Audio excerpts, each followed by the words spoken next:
vast terminal gleamed with polished floors and glass walls that caught the first rays of morning sun. Travelers from all corners of the world rushed to their gates, dragging luggage and checking boarding passes, their faces reflecting varying degrees of urgency and fatigue.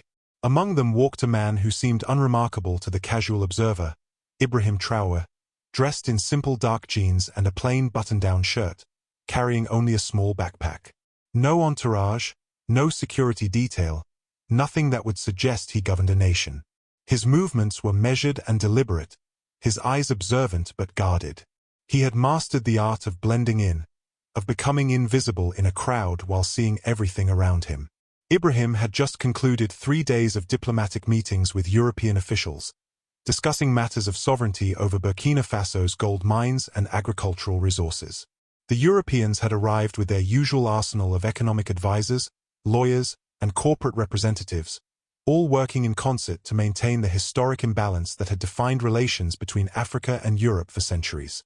The discussions had been tense but productive. Ibrahim had stood his ground, refusing to be intimidated by their credentials or their thinly veiled threats of reconsidering investment priorities. He had secured better terms than his predecessors, though not as much as his people deserved.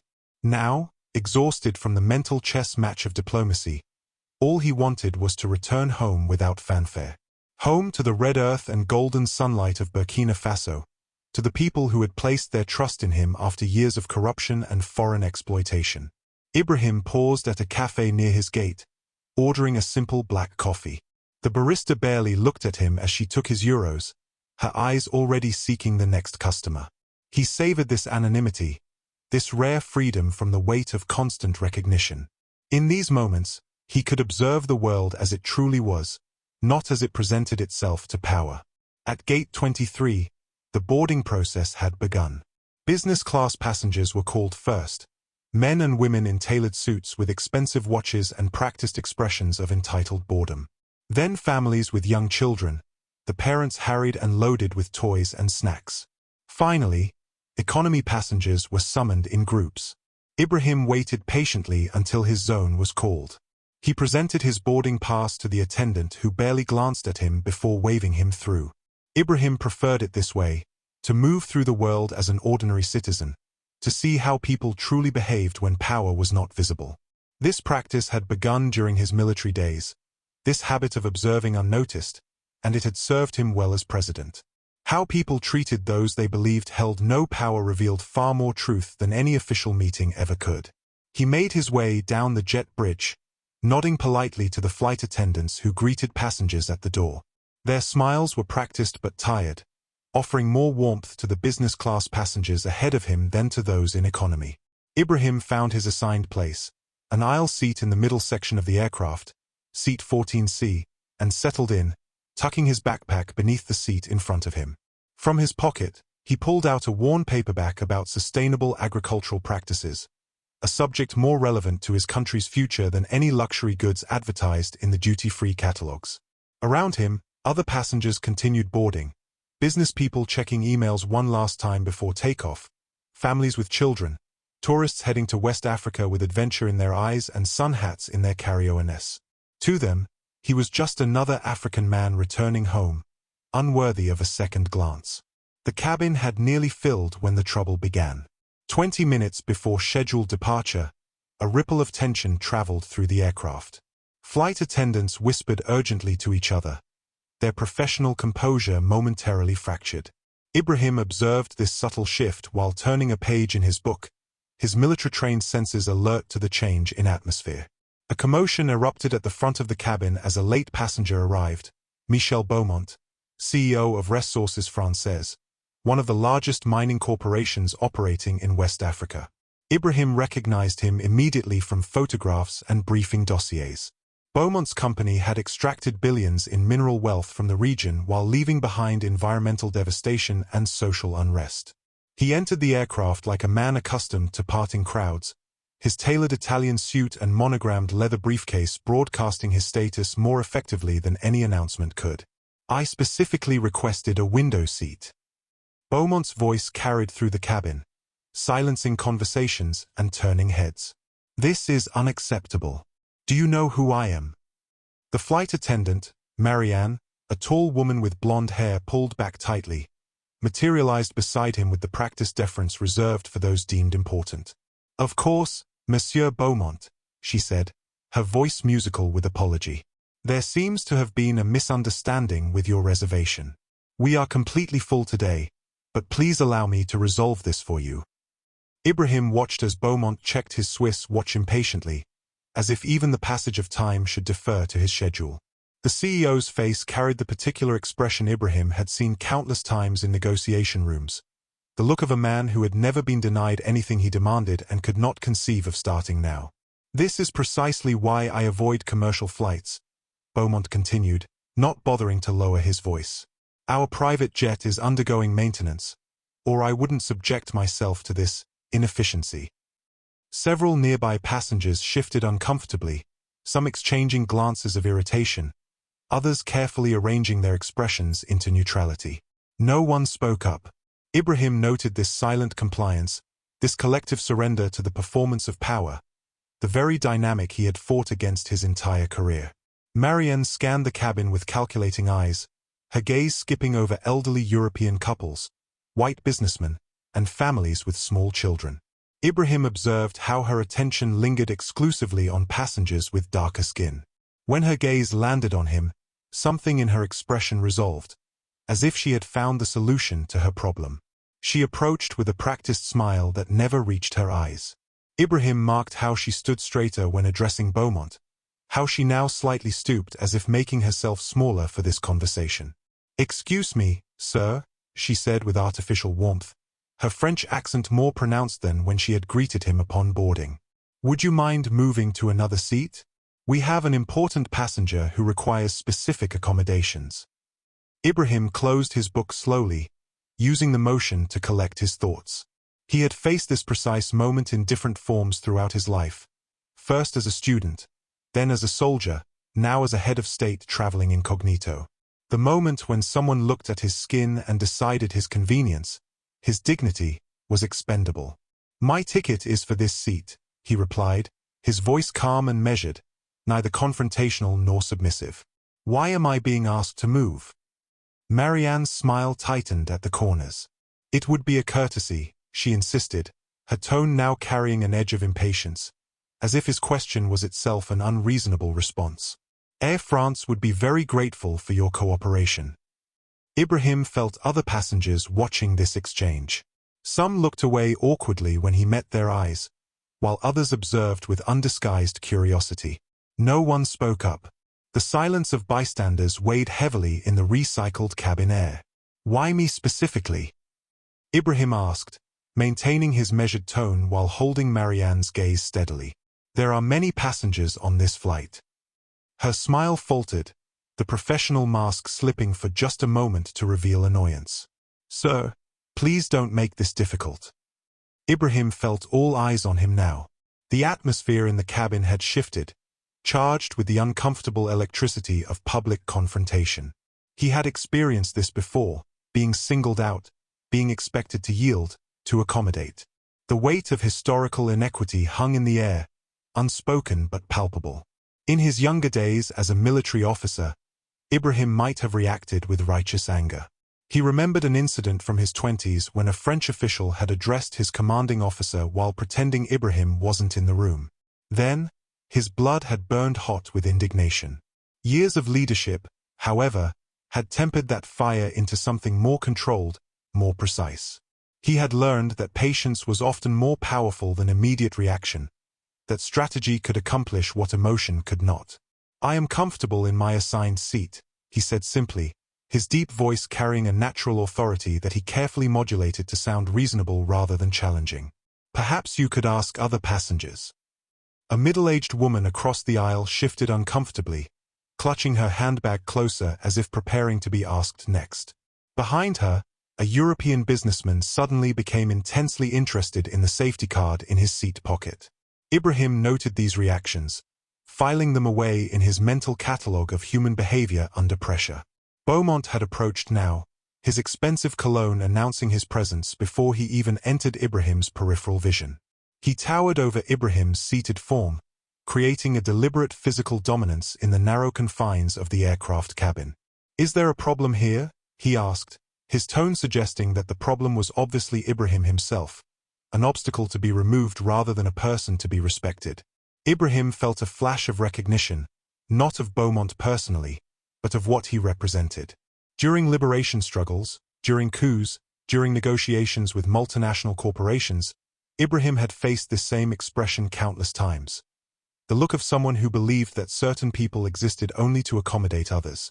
"No problem," Ibrahim replied, meeting Beaumont's gaze with the steady calm that had become his hallmark in diplomatic circles.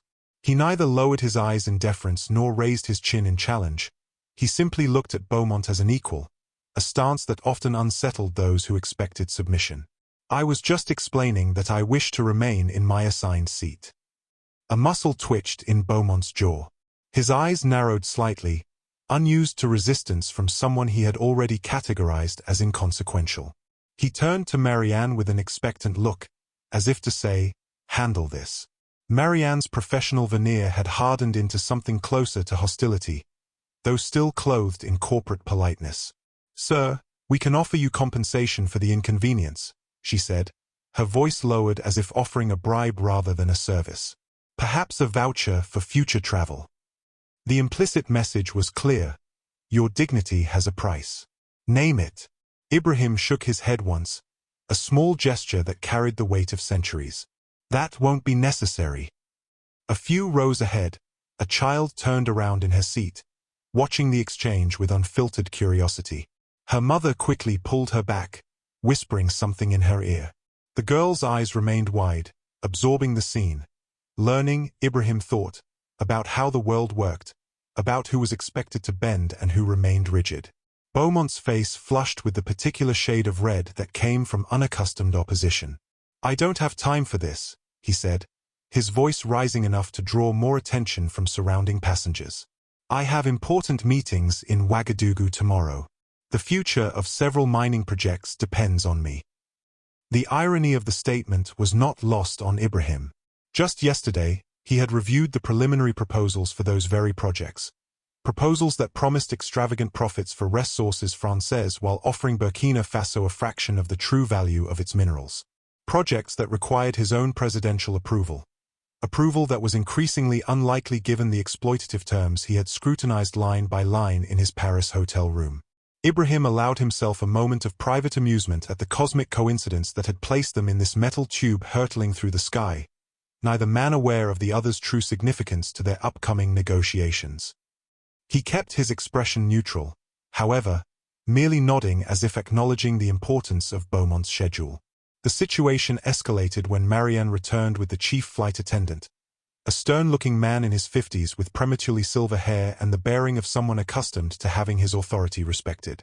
By now, the departure had been delayed by 15 minutes, and an undercurrent of restlessness ran through the cabin. Passengers checked watches, children grew increasingly fidgety, and the flight crew exchanged tense glances. "Sir," the chief attendant began, his voice carrying the practiced neutrality of someone trying to resolve a situation without taking sides. "For operational reasons, we need to redistribute some passengers. We've selected another seat for you in the rear of the aircraft." Ibrahim's expression remained impassive, but his mind catalogued every detail of this encounter. He noticed they hadn't approached any European passengers with this request. He saw how the chief attendant's eyes avoided direct contact, focusing instead on a point just above Ibrahim's head, the unconscious behavior of someone who doesn't view the other as an equal. "What operational reasons?" Ibrahim asked, his voice still calm but firm, each word precisely chosen and measured. The cabin grew quieter. Even the restless children seemed to sense the tension building in the recycled air. A businessman 2 rows ahead lowered his newspaper to watch the exchange. An elderly couple whispered to each other, their eyes darting between Ibrahim and the flight crew. Ibrahim also noticed a young Burkina student watching the interaction with wide eyes from across the aisle. The young man, perhaps 20 years old, wearing a university sweatshirt, clearly recognized him but remained silent, understanding the president's desire for discretion. Their eyes met briefly, an unspoken communication passing between them. Watch and learn. The chief attendant hesitated, his training clearly not having prepared him for being questioned. Weight and balance considerations, he offered finally, the lie apparent in his inability to meet Ibrahim's steady gaze. Interesting, Ibrahim replied, allowing just a hint of skepticism to color his tone. And how are these passengers selected for redistribution? The question hung in the air, unanswered. The chief attendant glanced at Marianne, who made a small gesture with her hand, urging him to continue. Beaumont interjected impatiently, his voice carrying the particular tone of someone used to speaking over others. For God's sake, just move him and be done with it. Some of us have actual business to conduct. He checked his watch again, making the gesture deliberately visible. This delay is completely unacceptable. The flight attendants exchanged glances, a silent communication passing between them. Marianne nodded toward the back of the plane, where two male cabin crew members had appeared as if summoned. "We can have you escorted if necessary," she said, her professional smile now completely abandoned. The threat hung in the air between them, transforming what had been a request into something darker. Ibrahim registered the shift, noting how quickly civility could dissolve when challenged, how thin the veneer of equality truly was. "Are you threatening me?" he asked quietly. His question cut through the cabin noise like a blade. A silence fell over the nearby rows. Several passengers shifted uncomfortably in their seats, suddenly finding themselves unwilling witnesses to something they had hoped to ignore. A woman clutched her pearls nervously. A businessman busied himself with his phone, though Ibrahim noticed his screen remained dark, a pretense of distraction. "Of course not," the chief attendant said quickly, sensing the dangerous territory they were entering. "But we must insist on your cooperation for the comfort of all passengers." Ibrahim remained seated, his posture relaxed yet dignified. "I will not move unless you apply this rule to everyone equally," he stated, his voice carrying just enough to be heard by those around him. "Show me other passengers being relocated for operational reasons." The challenge was clear, and all the more powerful for its simplicity. It was not an outright refusal, not a confrontation, merely a request for consistency, for fairness, for dignity. The silence stretched longer this time. Beaumont's face had taken on a dangerous shade of red, his jaw working as if physically restraining words that might cause him trouble. The flight attendants appeared frozen, caught between protocol and the uncomfortable reality Ibrahim had exposed. In that moment, something imperceptible shifted in the cabin atmosphere. Ibrahim had crossed a threshold, not by rising to anger or yielding to pressure, but by calmly naming the truth that everyone could see but no one wished to acknowledge. The standoff continued. Whispers rippled through the cabin like wind through tall grass, passengers leaning toward each other with cupped hands and furtive glances. The atmosphere had transformed from mere inconvenience to something approaching theater, a drama playing out in the confined space of row 14. The captain emerged from the cockpit, a thin man with gray temples and the slightly stooped posture of someone who had spent decades in cramped flight decks. His uniform was immaculate, gold stripes gleaming on his shoulders. He assessed the situation with obvious annoyance, his eyes darting between the delayed departure time on his watch and the cluster of people standing in the aisle. "What's the delay?" he demanded, his voice carrying the particular edge of someone whose schedule was being compromised. Marianne explained in hushed French, her words too low for most passengers to hear, but Ibrahim caught fragments, refusing to accommodate, special passenger, tried to reason. She gestured toward Ibrahim with a subtle tilt of her head, careful to maintain the appearance of professionalism even as her words painted him as the obstacle. The captain's eyes narrowed as he studied Ibrahim, taking in his simple clothing, his calm demeanor, his steady gaze. Ibrahim recognized the calculation happening behind those eyes, the rapid assessment of a situation, the weighing of options, the determination of which passenger satisfaction mattered more to Air France. "Monsieur," the captain said, addressing Ibrahim directly, "we cannot take off until all passengers comply with crew instructions. This is a matter of safety and operational efficiency." Ibrahim nodded, acknowledging the captain's authority without yielding to it. "I understand completely," he replied in flawless French. "I am simply asking for equal treatment under your policies." The captain blinked, perhaps surprised by Ibrahim's educated tone or his reasonable framing of the request. Before he could respond, the young Burkina student whom Ibrahim had noticed earlier cleared his throat. "Excuse me," the student said, his voice tentative at first but gathering strength with each word. "But why is only he being asked to move? I've been watching since boarding, and you've only approached African passengers." His intervention hung in the air for a moment, the blunt naming of what had been happening creating a palpable tension.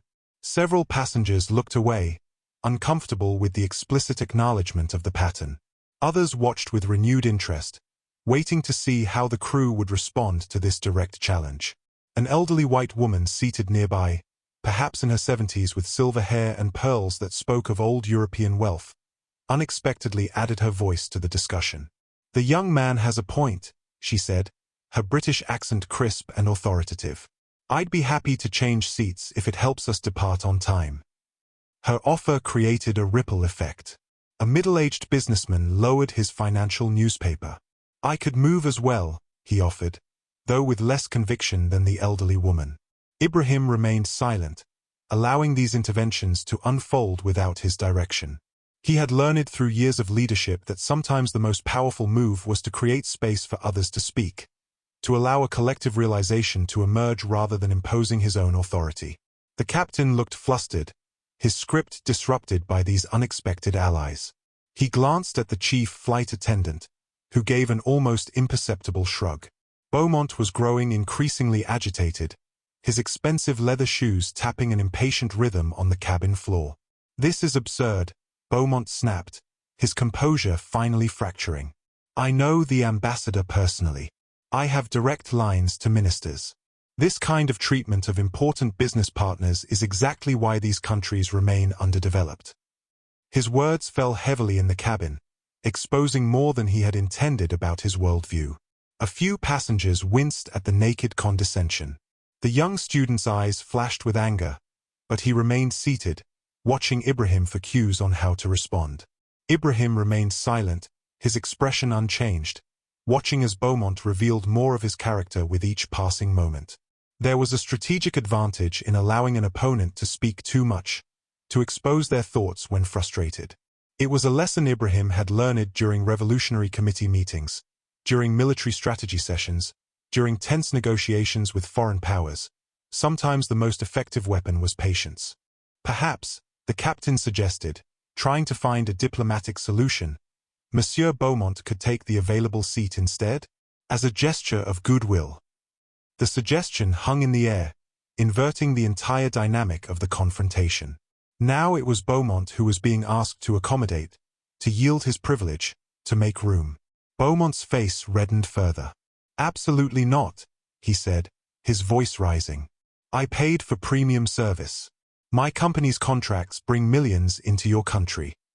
In that moment, the battle lines were drawn more clearly than ever before. It was no longer about a seat assignment. It was about the fundamental question of whose comfort, whose dignity, whose humanity would be prioritized. As tension mounted, Marianne made the mistake that would transform the situation entirely. She placed her hand firmly on Ibrahim's shoulder. "Sir, you need to gather your belongings now," she said, her voice carrying an unmistakable tone of condescension. Ibrahim slowly removed her hand. "Please do not touch me," he said quietly. "And please address me with the same respect you show other passengers." "I've had enough of this," Beaumont declared. He pulled out his phone. "I'm calling the Burkina Faso Minister of Mines directly. Let's see how you like being detained when we land." Several passengers gasped at the threat. The captain stepped forward. "Sir, please put your phone away. We're preparing for departure." Ibrahim finally stood up. The cabin fell silent as he reached into his pocket and produced a diplomatic passport, which he handed to the captain without a word. The captain opened it, and his face drained of color. He stared at Ibrahim, then at the passport, then back at Ibrahim. "Mr. President," he whispered. I had no idea." Beaumont froze, his phone still in hand. "President? What president?" The captain turned to him. "You are addressing His Excellency Ibrahim Traore, President of Burkina Faso." The transformation was immediate. Marianne's hands began to shake. The chief attendant stammered apologies. Beaumont stood paralyzed, his earlier threats hanging in the air between them. Ibrahim took back his passport and addressed the cabin calmly. I do not travel with an entourage because I believe a leader should experience what his people experience. Today has been educational. He turned to Beaumont. You wished to call the Minister of Mines? There is no need. The mining contracts you hope to renew will be reviewed directly by my office now. To Marianne and the flight crew, he added, the dignity of every passenger, regardless of their appearance, nationality, or position, deserves your respect. This is not merely about me. The captain ordered immediate departure preparations. Beaumont was escorted to a seat far from Ibrahim. The flight attendants avoided eye contact with everyone for the remainder of the boarding process. When the plane touched down in Ouagadougou hours later, the passengers were surprised to see a modest official reception waiting on the tarmac, the Minister of Defense and a small security detail standing at attention under the hot African sun. As Ibrahim rose to disembark, the Burkina student who had spoken up earlier caught his eye. Thank you, Mr. President, the young man said quietly. Ibrahim nodded. No. Thank you for your courage. That is what our nation needs. The other passengers watched in awe as Ibrahim Traore descended the steps of the aircraft to meet his waiting officials. No one was detained, no retribution was sought. His dignity in the face of disrespect had spoken more powerfully than any punishment could. News of the incident spread quickly through social media. By evening, it had become a symbol of the changing relationship between Africa and its former colonizers. Ressources Françaises stocks dropped 7% the following day as rumors circulated about their mining contracts. In his modest office at the presidential palace, Ibrahim reviewed the mining contracts as promised. He didn't reject them outright. Instead, he rewrote the terms to ensure his people received fair value for their resources. It wasn't revenge, it was justice. The incident became known throughout West Africa as the lesson in Seat 14C. A reminder that power doesn't always announce itself, dignity cannot be determined by appearance, and respect should never be contingent on status.